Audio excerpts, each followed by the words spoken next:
BJP versus BRS నేతలు తీవ్ర స్థాయిలో విమర్శలు చేసుకుంటున్నారు. ఇవాళ కరీంనగర్ లో మంత్రి కేటీఆర్ పర్యటన సందర్భంగా జరిగినటువంటి బహిరంగ సభలో మంత్రి కేటీఆర్, గంగుల కమలాకర్ కేంద్ర బీజేపీ సర్కార్ తీరుపై తీవ్ర విమర్శలు గుప్పించారు. ఆయన అమిత్ షా చూస్తే టచ్ చేయబుద్ధి అవుతుందన్న అంటాడు. ఏం కుమార్ టచ్ నాకు అర్థం కాదు. ఏం టచ్ చేయబుద్ధి అవుతుందట. ఇందుకని ఎంపీని చేసి ఎంత చిల్లర మాటలు. తెల్లారులేస్తే మైక్ ఇస్తే మసీదులు తవ్వుదాం, శవం వెళ్తే మీది, శివం వెళ్తే మాది. ఇందుకని ఎంపీని చేసి తవ్వుదాం దా. హుజూరాబాద్ లో కాలువల కోసం పునాదులు తవ్వుదాం దా. దమ్ముంటే రా. హుజూరాబాద్ లో కొత్త పరిశ్రమలు పెట్టే తందుకు కావాలంటే పునాదులు తవ్వుదాం రా. హుజూరాబాద్ లో డబుల్ బెడ్రూమ్ ఇళ్ల కోసం. హుజూరాబాద్ కు ఈటలను పరిచయం చేసింది కేసీఆర్ కాదా అని ప్రశ్నించారు మంత్రి కేటీఆర్. గతంలో ఉన్నటువంటి 14 మంది ప్రధానమంత్రులు చేయని అప్పుల కంటే బీజేపీ ప్రభుత్వంలోని ప్రధాని మోదీ 100 లక్షల కోట్ల అప్పులు చేశారన్నారు. ప్రధాని మోదీ ఎవరికి దేవుడని ప్రశ్నించారు. 700 మంది రైతులు చనిపోతే ప్రధానికి కనికరం లేదన్నారు. మంత్రి కేటీఆర్ దేశ సంపదనంతా పెట్టుబడిదారులకు దారాదత్తం చేస్తున్నారని ధ్వజమెత్తారు. చిల్లర మాటలు మాట్లాడు కాదు. ఏం చేసిండు నరేంద్ర మోడీ? 30 ఏళ్లలో అత్యధిక ద్రవ్యోల్బణం, 45 ఏళ్లలో ఎన్నడూ లేనంత నిరుద్యోగం, ఎప్పుడూ లేనంత పెట్రోల్ ధర, సిలిండర్ ధర, ఆకాశంలో అప్పులు, పాతాళంలోనేమో రూపాయి. ఇందుకేనా నరేంద్ర మోడీ దేవుడు? ఎవరికి దేవుడు? ఇంకా ఆయన అంటాడు అమిత్ షాను చూస్తేనైతే టచ్ చేయబుద్ధి అవుతుందట. ఆయన అమిత్ షాను చూస్తే టచ్ చేయబుద్ధి అవుతుందన్న అంటాడు. ఏం కుమార్ టచ్ నాకు అర్థం కాదు. ఏం టచ్ చేయబుద్ధి అవుతుందట. ఇందుకని ఎంపీని చేసి ఎంత చిల్లర మాటలు. తెల్లారులేస్తే మైక్ ఇస్తే మసీదులు తవ్వుదాం, శవం వెళ్తే మీది, శివం వెళ్తే మాది. ఇందుకని ఎంపీని చేసి తవ్వుదాం దా. హుజూరాబాద్ లో కాలువల కోసం పునాదులు తవ్వుదాం దా. దమ్ముంటే రా. హుజూరాబాద్ లో కొత్త పరిశ్రమలు పెట్టే తందుకు కావాలంటే పునాదులు తవ్వుదాం రా. హుజూరాబాద్ లో డబుల్ బెడ్రూమ్ ఇళ్ల కోసం పునాదులు తవ్వుదాం. దమ్ముంటే మోడీని ఒప్పించి 4 పైసలు తీసుకురా. గవేవి శాతగావు. గట్టిగా మాట్లాడితే మెమ్మెమ్మే బెబ్బెబ్బే హిందుస్థాన్, పాకిస్తాన్, హిందూ, ముస్లిం గద్దపై ఏం శాతగాదు. నేను అడుగుతా ఉన్నా బండి సంజయ్ గారు, ఈ 14 నెలల్లో నువ్వు ఎంపీగా, ఈ 4.5 ఏళ్లలో నువ్వు ఎంపీగా, ఈ 14 నెలల్లో ఈటెల రాజేందర్ గారు ఎమ్మెల్యే. కేంద్రంలో బీసీ సంక్షేమ శాఖ లేదన్నారు. రాష్ట్ర బీసీ సంక్షేమ శాఖ మంత్రి గంగుల కమలాకర్ బీసీలకు రిజర్వేషన్ కావాలని రాష్ట్ర బీజేపీ నేతలు పార్లమెంట్లో ఉద్యమం చేయాలన్నారు. ఈటెల రాజేందర్, బండి సంజయ్ ఇతర నేతలంతా బీసీలేనని కేంద్రంలోని బీసీ సంక్షేమ శాఖ ప్రవేశపెట్టాలని డిమాండ్ చేశారు. సీఎం కేసీఆర్ బీసీ సంక్షేమానికి 1000 కోట్ల నిధులు కేటాయిస్తున్నారని తెలిపారు. కేంద్రంలో ఉన్న ప్రధాని మోదీ బీసీనే అయినప్పుడు రాష్ట్రంలో బీసీ వర్గాలకు ఎందుకు నిధులు కేటాయించడం లేదంటూ మండిపడ్డారు. బంగారు కడియం దగ్గర 20 సంవత్సరాలే దీన్ని వాడుతున్నా. ఇదే వేదిక మీద మీరు బీసీ మంత్రిత్వ శాఖ చేస్తే ఈ బంగారు తొగుడు ఈటల రాజేందర్ కున్న బండి సంజయ్కు తొడుగుతా అని చెప్పి ప్రమాణపూర్వకంగా చెప్తున్నాను. బీసీ మంత్రిత్వ శాఖ చేస్తే మా రాష్ట్ర ప్రభుత్వం 1000 కోట్లు ఇస్తే నువ్వు ఒక 1000 కోట్లు ఇస్తామని మేము ఆశపడతాం. వెనుకబడిన కులాలు ఈ ఛాలెంజ్ మీరు స్వీకరించాలి. దీంతో పాటు బీసీ శాఖ బీసీ మంత్రిత్వని కేంద్ర ప్రభుత్వం నుంచి మీరు ప్రకటించేదాకా మీరు బీసీ దోషులుగానే ఉంటారు. ఈటల రాజేందర్ గారు, బండి సంజయ్ గారు, మీరు నిజంగా బీసీ బిడ్డలైతే, మీకు బీసీ పౌరుషం ఉంటే రేపు జారగా.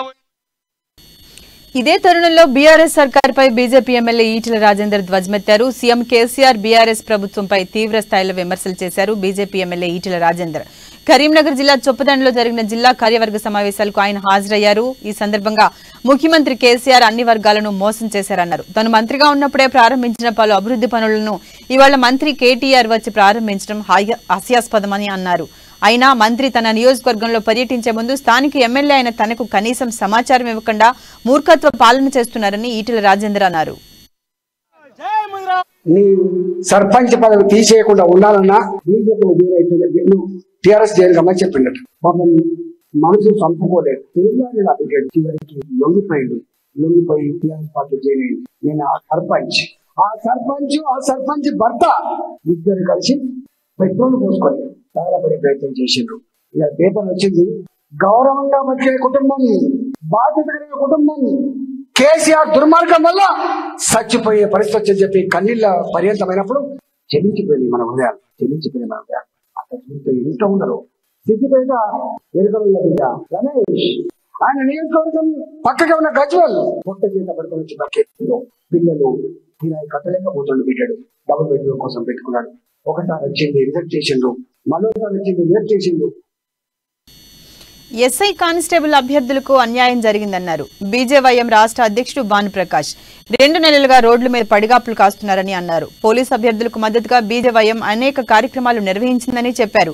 రాష్ట్ర ప్రభుత్వం హైకోర్టు ఉత్తర్వులను సైతం పాటించడం లేదని ఆగ్రహం వ్యక్తం చేశారు. అభ్యర్థులకు మద్దతు పలుకుతూ డీజీపీ ఆఫీస్ ముట్టడికి బయలుదేరితే తమపై పోలీసులు అమానుషంగా దాడులు చేశారన్నారు. బీజేవైఎం కృషి వల్లే ప్రభుత్వం దిగొచ్చిందన్నారు. అందుకే అభ్యర్థులకు 7 మార్కులు యాడ్ చేస్తూ నిర్ణయం తీసుకుందని భానుప్రకాష్ తెలిపారు. భవిష్యత్తులో విద్యార్థులకు అన్యాయం జరిగితే పోరాడతామని భానుప్రకాష్ వెల్లడించారు. గత 2 నెలల నుంచి కానిస్టేబుల్ ఎస్ఐకి సంబంధించినటువంటి అభ్యర్థులు మాకు అన్యాయం జరిగింది. పోలీస్ నియామకాల్లో పోలీస్ రిక్రూట్మెంట్ బోర్డు తుగ్లక్ చర్యల వలన వారి నిర్వాహం వలన తీవ్ర అన్యాయం జరుగుతుందని చెప్పి రోడ్ల మీదకి వచ్చి వారికి మద్దతుగా ఆ సమస్యలను వెంటనే పరిష్కరించాలని చెప్పి భారతీయ జనతా యువ మోర్చా ఆధ్వర్యంలో అనేక కార్యక్రమాలను చేపట్టడం జరిగింది. 3 రోజుల క్రితం వారి సమస్యలను పరిష్కరించాల హైకోర్టు ఉత్తర్వులను సైతం ఈ రాష్ట్ర ప్రభుత్వం ధిక్కరిస్తుంది. వెంటనే హైకోర్టు ఉత్తర్వుల ప్రకారం అభ్యర్థులకు మార్కులు కలపాలని చెప్పి డీజీపీ ఆఫీస్ కు మేము వెళ్లడం జరిగింది భారతీయ జనతా యువ మోర్చా ఆధ్వర్యంలో. అక్కడ పోలీసులు రాష్ట్ర ప్రభుత్వ పెద్దలు కేసీఆర్ కేటీఆర్ ల ఆదేశాల మేరకు పోలీసులు విచక్షణ రహితంగా యువమోర్చా కార్యకర్తల మీద దాడి చేసి గాయపరిచారు. అయినప్పటికీ కూడా యువమోర్చా కార్యకర్తలు సాహసోపేతంగా వారు చేసినటువంటి పోరాటాల వలన తెలంగాణ రాష్ట్ర ప్రభుత్వం దిగి వచ్చి అభ్యర్థులకు మార్కులు కలుపుతూ నిర్ణయం తీసుకుంది. ఈ విజయం తెలంగాణ రాష్ట్ర వ్యాప్తంగా ఉన్నటువంటి భారతీయ జనతా యువ మోర్చా కార్యకర్తలు ఎస్ఐ కానిస్టేబుల్ సంబంధించినటువంటి అభ్యర్థుల విజయం. గత 2 నెలల నుంచి కానిస్టేబుల్ ఎస్ఐకి సంబంధించినటువంటి అభ్యర్థులు మాకు అన్యాయం జరిగింది. పోలీస్ నియామక